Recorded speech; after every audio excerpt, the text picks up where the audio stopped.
After the latest NASCAR race at Dover Motor Speedway, there's been plenty to unpack. From on-air frustrations and surprising team struggles to intense playoff battles heating up as the 2025 season approaches its final stretch. One moment in particular caught everyone's attention: Richard Childress, the longtime owner of Richard Childress Racing RCR, delivering a blunt message over the radio that left fans and insiders buzzing. Right after Kyle Busch finished 11th, Childress fired off on team radio saying, "We are in trouble. We have got to get some race cars."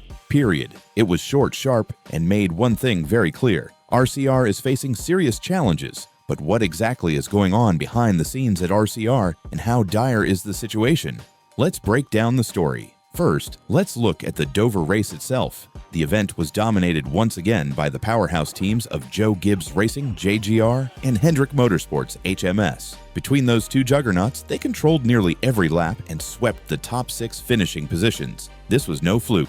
It's become a pattern in 2025 that these organizations have the fastest and most reliable cars on the track. Their engineering, aerodynamics, and team execution are simply at a different level right now. Meanwhile, RCR's top driver Kyle Busch was fighting to keep pace. He stayed around the top 10 for much of the race, but late race struggles dropped him to 11th. Not terrible, but far from competitive when you consider the front 6 were locked down by just 2 teams. It was a gritty effort, but one that underscored RCR's struggle to produce a car capable of winning regularly. Busch, a 2-time Cup Series champion with a reputation as one of NASCAR's elite talents, hasn't tasted victory since joining RCR over 2 years ago. That drought speaks volumes about the team's current performance. The frustration in Childress's radio message doesn't just point at drivers. It shines a spotlight on the entire organization, especially the equipment and car setups. For decades, Childress has been a giant in the sport, so when he publicly calls out his team this bluntly, it's a warning sign.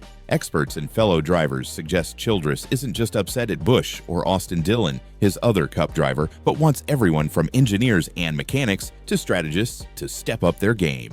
Denny Hamlin, a respected voice in NASCAR, hinted on a recent podcast that Childress's comment was really a call to arms for his entire crew to improve car quality through better engineering, more accurate simulations, and solutions to tricky issues like tire wear. Speaking of Dillon, the young driver has struggled in recent seasons despite being part of the family legacy. Even after RCR made off-season changes, hiring experienced engineers and crew chiefs from rival teams like Stewart-Haas Racing, Austin Dillon has yet to show major progress. His points finishes over the past 3 years tell a tough story: 29th, 32nd, and currently 28th in 2025. His performance has been mostly middling, with competitiveness limited to a few tracks like Richmond, where he has at least shown some promise. The problem for RCR might run even deeper than just driver performance or crew chief changes. RCR's own engine shop, ECR Engines, which also supplies motors to teams like Trackhouse Racing and Kaulig Racing, has come under fire.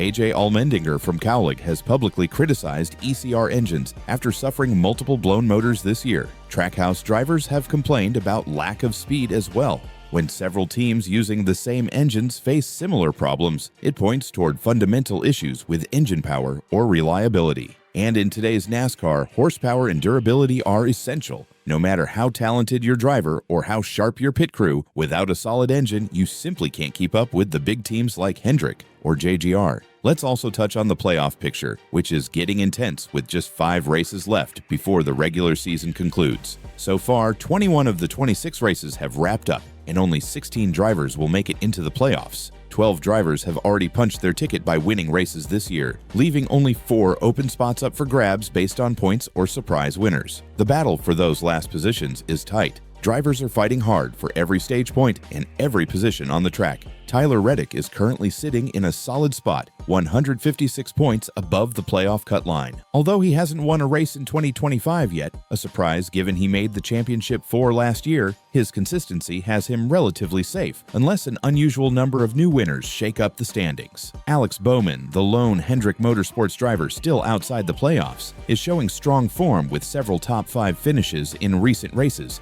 including Dover. If he keeps this up, he's likely to make it in without having to secure a win. Other drivers on the bubble include Chris Buescher for RFK Racing, Bubba Wallace, Ryan Preece, Kyle Busch, and Ty Gibbs. Bubba Wallace sits just 16 points above the cut line, which is precarious. Without a win in over 3 years, he's relying heavily on accumulating consistent points. Ryan Preece is just below the line but has been impressively steady with 7 straight top 20 finishes. Kyle Busch, despite a rocky season, has narrowed his gap to under 40 points, a big improvement from earlier in the year. Ty Gibbs, a young driver still chasing his first Cup win, has shown rapid improvement over the last 7 races. After a rough start to the season, he's now regularly finishing in the top 14 with 3 top 5 results, and he's in the hunt for both the playoffs and NASCAR's lucrative in-season $1 million challenge. Back to the Dover weekend itself, there were some interesting side stories. Rain disrupted practice and qualifying, forcing NASCAR to set the starting lineup by metrics rather than on-track speed.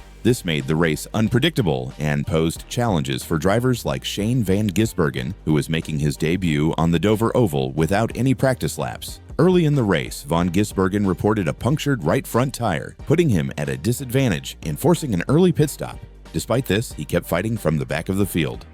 The race itself was packed with drama. Chase Elliott started on the pole, showing strong pace early on, while Christopher Bell and Denny Hamlin battled hard for stage wins.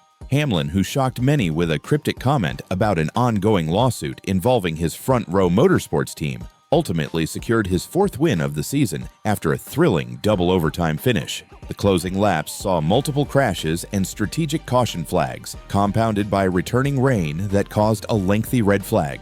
Hamlin's victory was a testament to experience and composure, holding off a charging Chase Briscoe and navigating through the chaos of a rain-shortened, tire-challenged race. Bell, who won the second stage and had a strong run throughout, also showed why JGR remains one of the most dominant teams in the sport. Another interesting subplot from Dover involved a bit of friendly trash talk in the Legends Car Summer Shootouts at Charlotte. Kyle Busch, asked about competing in the Pro Class, explained with a smile that at 40 years old, he races in the Masts division, basically the old guys category, because it's less about crashing and more about clean racing. He joked that the Pro Class is filled with younger drivers who love to bump and bang, which has made the races rough for him in the past. Still, Busch pointed out that racing without damage has allowed him to win a few times and enjoy the competition more. This lighthearted exchange highlighted the different challenges drivers face when balancing competitiveness with preserving their cars, a delicate dance that plays out every weekend on the Cup circuit as well. So,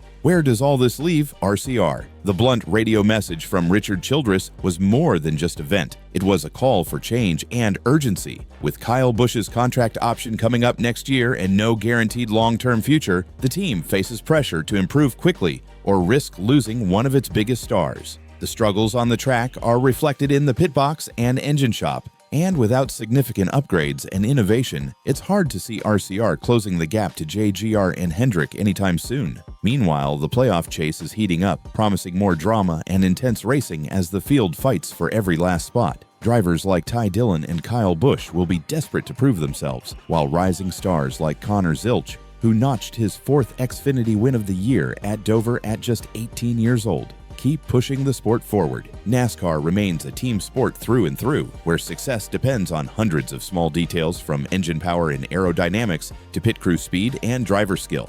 As the 2025 season races toward its climax, expect plenty more drama, heartbreak, and excitement as teams battle to be the best. If you enjoyed this breakdown, don't forget to hit that like button, subscribe, and ring the bell to keep up with all the latest NASCAR news and updates. Thanks for watching. See you at the next race.